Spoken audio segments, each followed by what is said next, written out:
topic now. Come on up. Thank you.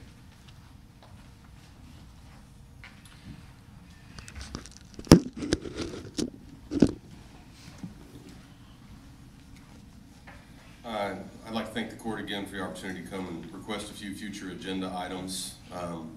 I know it seems like our turnout's always a lot more when there's interesting stuff in the paper, and last time I spoke I was addressing the hopes that we could make the paper for refusing to accept some federal funds that did go on through. But I'd like to request we have a future agenda item to discuss what did we learn from this Open Meetings Act. I think, you know, from the public perspective, what we learned in reading the paper was that it was pretty obvious that there was meetings that should have been open.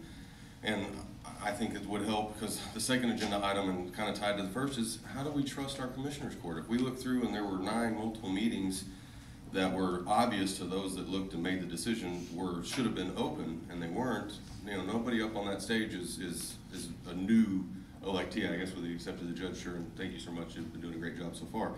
But, you know, if without an open meeting to discuss what the county has learned and what steps we're going to put forth to ensure this never happens again, you know, how does Smith County residents, you know they can trust our county commissioners to be doing what's right? And then as far as a future agenda item, I've asked for it a handful of times, and again, one of the reasons I don't come here very often, I'd like to be more involved, is for me to come down here. I'm coming to the one area in town that has had an active shooter situation. I can go to my state representatives, I can go to my city council, and they have a fast line at their security for background check, licensed concealed carry holders.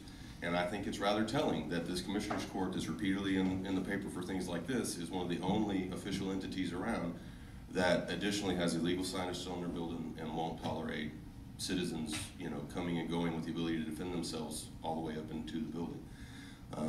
That's all I have for the court. Thank you for the time. Thank you, Mr. Wright.